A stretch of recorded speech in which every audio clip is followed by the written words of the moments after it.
Good morning, student. Today we will discuss about the factor which are very important to the distribution of the plant as well as the animal. It directly influences the growth of the plant as well as the animal. It directly influences the productivity of the plant. It directly influences the distribution of the plant and animal. तो आज हम इसी factor की बात करेंगे and the name of the factor is water. So we will discuss about water today. As you all know, the rainfall is the ultimate source of water. Rainfall is the ultimate source of water, and water is very much necessary for us. As you know that life originate in water. Okay, for the first organism which we know that it is living or not is originate in the water. तो life की जो starting हुई थी, life की जो origination हुई थी, हम ये मानते हैं पानी के अंदर से हुई थी और धीरे धीरे organism move towards the land. Okay, तो पानी बहुत जरूरी है हमारे लिए, हमारी ग्रोथ के लिए, हमारे डेवलपमेंट के लिए. पानी एक बहुत ही इंपॉर्टेंट फैक्टर है. अगर वाटर की अवेलेबिलिटी नहीं होती है तो हमारे लाइफ थ्रेटन में आ जाती है. पानी होना बहुत जरूरी है. हम खाने के बगैर एक दो दिन निकाल सकते हैं, but without water our life is not sustain. तो water is very very much necessary for our growth and development. और on the basis of the rainfall pattern on the earth हमने कुछ ऑर्गेनिज्म को बांटा हुआ है, क्योंकि प्रोडक्टिविटी मिलेगी तो हम भी सर्वाइव करेंगे. तो प्लांट्स बहुत डिपेंड करते हैं पानी के लिए, क्योंकि सबसे बड़ी दिक्कत पता है क्या है, प्लांट इधर उधर जा नहीं सकते. एनिमल तो क्या होगा, अगर एक जगह पानी नहीं मिला, it can locomote to other side, कहीं और चला जाएगा पानी पीने के लिए. लेकिन क्योंकि प्लांट मूव नहीं कर सकते हैं, they are totally depend on the water from the rainfall. तो रेनफॉल के हिसाब से हमने ज्यादा से कम, मतलब मैक्सिमम रेनफॉल से लेके लेस रेनफॉल तक के कुछ पैटर्न्स बनाए हुए हैं, और उस हिसाब से हमने अपने फॉरेस्ट को डिस्क्राइब कर दिया है, जिसमें से सबसे पहले आता है एवरग्रीन फॉरेस्ट. एवरग्रीन फॉरेस्ट के अंदर लगभग 250 से 400 सेंटीमीटर बारिश होती है. मतलब ऐसे इलाके जहाँ पे लगभग सालाना इतनी बारिश हो रही है, वहां पे आपको कैसे जंगल मिलेंगे बेटा, एवरग्रीन फॉरेस्ट देखने को मिलते हैं. फिर आते हैं tropical deciduous forest. Tropical deciduous forest होते हैं, इनमें 100 से 200 सेंटीमीटर बारिश देखने को मिलती है पूरे साल में. फिर आते हैं बेटा आपके टाइगा. टाइगा एरिया में 100 से 250 सेंटीमीटर बारिश होती है. तो बेटा ये लमसम है, ऐसा नहीं कि इतनी मैंने बोल दिया तो इतनी लाइन खिंच गई, ये ऊपर नीचे होती रहती है. फिर आते हैं टेम्परेट डेसिडुअस फॉरेस्ट. यहाँ पे 75 से 150 सेंटीमीटर तक बारिश होती है. फिर आते हैं आपके चैपरल फॉरेस्ट. तो ये आपके पूरे जो ग्लोब है, पूरा जो वर्ल्ड है आपका, उनके अंदर अलग अलग प्रकार की, जहां पे जितनी ज्यादा बारिश वहां पे उतनी ज्यादा वेजिटेशन, जहां पे जितनी कम बारिश वहां पे उतनी कम वेजिटेशन. तो चैपरल जो है 50 से 75 सेंटीमीटर बारिश लेके रखता है. फिर आते हैं आपके ग्रासलैंड, 25 से 50 सेंटीमीटर बारिश, ज्यादा भी हो सकती है. And the last is desert. ये आपको बहुत अच्छे से पता है, आप देख स्ट्रीम देख लेना, लेस देन 25 सेंटीमीटर. तो आप ये देखोगे इन चीजों में कि जहां पे मैक्सिमम रेनफॉल है वहां पे वेजिटेशन भी मैक्सिमम है, जहां पे लेस रेनफॉल है वहां पे वेजिटेशन भी बहुत ही स्पार्स्ड है, जगह जगह थोड़ी थोड़ी कहीं कहीं मिलेगी. यहाँ पे बहुत ज्यादा जंगल होता है, यहाँ पे बहुत कम होता है. तो ये दो एक्सट्रीम है, एवरग्रीन फॉरेस्ट और डेजर्ट. तो इस तरीके से रेनफॉल के हिसाब से हमने ऑर्गेनिज्म को दो हिस्सों में बांट दिया है. सॉरी, ऑर्गेनिज्म कह रही हूँ मैं, फॉरेस्ट को, लैंड को हमने बांट दिया है. अब हम बात करते हैं on the availability of water. Plant को कितने टाइप का बांटा गया है. तो प्लांट को हमने रेनफॉल के हिसाब से 3 हिस्सों में बांट दिया है बच्चों. पहला है आपका हाइग्रोफाइट प्लांट, जो पानी में ही मिलते हैं. इन प्लांट्स को ढूंढना नहीं पड़ेगा, ये वेट एरिया जहाँ पे मैक्सिमम बारिश होती है वहां मिलते हैं. लेकिन इन प्लांट की जो स्टेम होती है वो बहुत ही थिन होती है, थिन स्टेम होती है. मीजोफाइट जो होते हैं ना, वो सबसे ज्यादा पाए जाते हैं. इनमें मॉडरेट वाटर अवेलेबिलिटी होती है, लेकिन इनकी जो वेजिटेटिव ग्रोथ होती है वो लग्जूरियस होती है, लग्जूरियस वेजिटेटिव ग्रोथ. ठीक है. फिर आते हैं आपके जीरोफाइट. इसमें आते हैं बेटा आपके कौन, डेजर्ट प्लांट. यहाँ पे बेचारे को पानी ही नहीं मिलता, तो हल्की फुल्की वेजिटेशन देखने को मिलती है.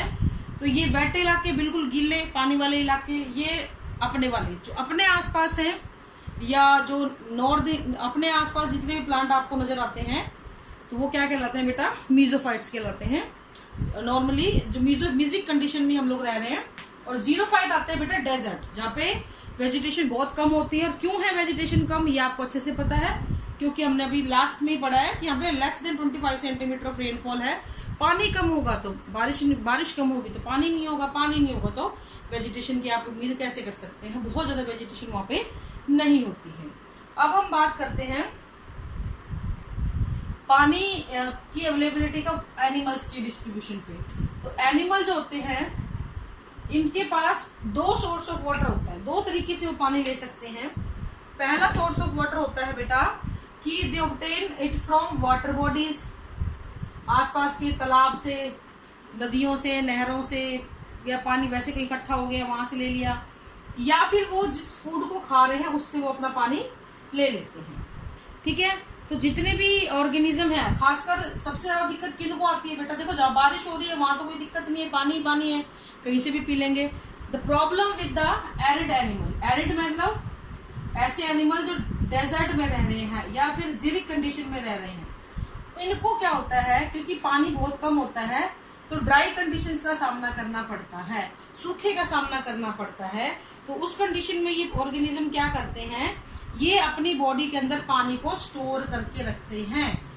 और दूसरा, ये लॉस ऑफ वाटर को अलाउ नहीं करते हैं, यानी इनकी बॉडी से पानी बाहर किसी भी कंडीशन पे निकलना नहीं चाहिए।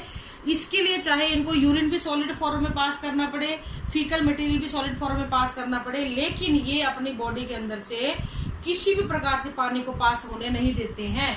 लाइक एक एग्जांपल, बड़ा इंटरेस्टिंग एग्जांपल है कंगारू रैट। इसकी जो लूप ऑफ हेनले है ना वो सबसे बड़ी होती है, and the reason of loop of Henle is so long is कि मैक्सिमम एब्जॉर्प्शन ऑफ वाटर हो जाए, बाहर पानी बॉडी से ना जा पाए। ठीक है, तो ये स्टोरेज भी करते हैं और पानी को सोखते भी हैं। दूसरा, ये कंगारू रैट जो होता है सीड्स से भी पानी ले लेता है। सीड्स को आप सूखा हुआ मानते हो, बीजों को आप सूखा हुआ मानते हो, ये उस सीड को भी पानी के अंदर प्रेजेंट पानी को यूज कर लेता है। अपनी मेटाबॉलिक एक्टिविटी में प्रोड्यूस हुए पानी को ये बॉडी से बाहर निकलने नहीं देता है। तो ये एक तरीके से आप ये लगाओ किफायती तौर पे पानी को यूज करते हैं, पानी को बहुत ही अच्छे तरीके से यूज करना ये जानते हैं। ठीक है, फिर आते हैं बेटा, ये तो हुए सूखे इलाकों की बात कि वहां पे वो कैसे सरवाइव करेगा ऑर्गेनिज्म। अब हम बात करेंगे एक्वेटिक हैबिटेट की। अगर पौधा पानी में मिल रहा है तो क्या उसको कोई समस्या है, या अगर एनिमल कोई मिल रहा है तो वहां पे कोई समस्या है। तो जो प्लांट पाए जाते हैं वो पानी के अंदर रहते हैं, तो वो दो चीजें डेवलप कर लेते हैं, एक एरनकाइमा और बहुत सी चीजें हैं, लेकिन ये मोटी मोटी बात है, बहुत ज्यादा डेप्थ में जाने की जरूरत भी नहीं है। म्यूसिलीज, एरनकाइमा का मतलब होता है एयर कैविटी डेवलप कर लेना, यानी ये पौधे अपने अंदर बहुत सारा एयर पॉकेट्स बना लेते हैं, एयर की कैविटी बना लेते हैं जिनमें हवा भरी होती है, so that plant can float on water, वो डूबे नहीं, सिंकिंग से बचाते हैं प्लांट को। दूसरा म्यूसिलेज होता है विच प्रिवेंट देम फ्रॉम रोटिंग, वो गलन से बचाता है। अगर आप अपने हाथ को पैर को पानी में डाल के बैठ जाओ ना, गल जाएगा हाथ पैर थोड़े दिन में, लेकिन इनका नहीं गलता है। The reason is they have a body coverage that is known as mucilage. तो एरनकाइमा फ्लोटिंग में हेल्प करेगा, म्यूसिलेज गलने से बचाएगा। लेकिन अगर हम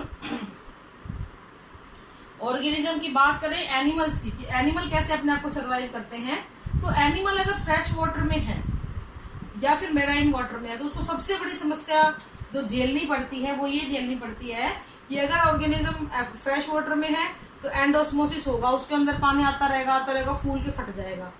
या फिर समुद्रों में है तो एक्सोस्मोसिस की समस्या को उसको एक दो चार होना पड़ता है, जिसमें उसकी बॉडी से पानी बाहर निकल जाएगा, वो श्रिंक होके खत्म हो जाएगा। अब करें क्या, ठीक है, करते क्या है, ये करते हैं बेटा ओस्मो रेगुलेशन। और इस ओस्मो रेगुलेशन की हेल्प से ये ऑर्गेनिज्म पानी की जो दिक्कत है, ये एक्सोस्मोसिस एंडोस्मोसिस, इसको कंट्रोल कर लेते हैं। फिर और कंडीशन पानी की और दिक्कत आती है सैलिनिटी की। तो सैलिनिटी के हिसाब से हमने दो तरीके के ऑर्गेनिज्म बता रखे हैं बेटा, यूरी हेलाइन एंड स्टीनो हेलाइन। यूरी और स्टीनो मैंने लास्ट लेक्चर में भी आपको बताया था, वाइड रेंज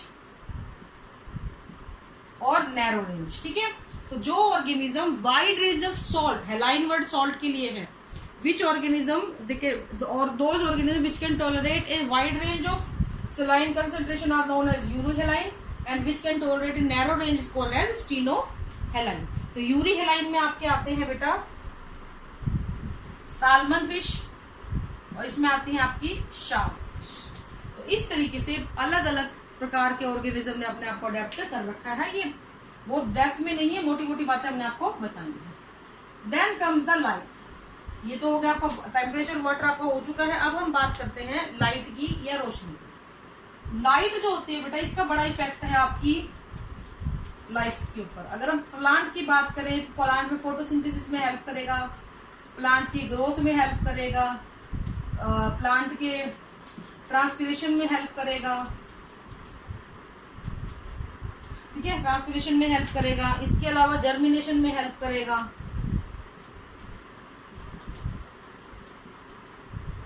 प्लांट, इसके अलावा एनिमल की बात करें तो पिगमेंटेशन में हेल्प करेगा।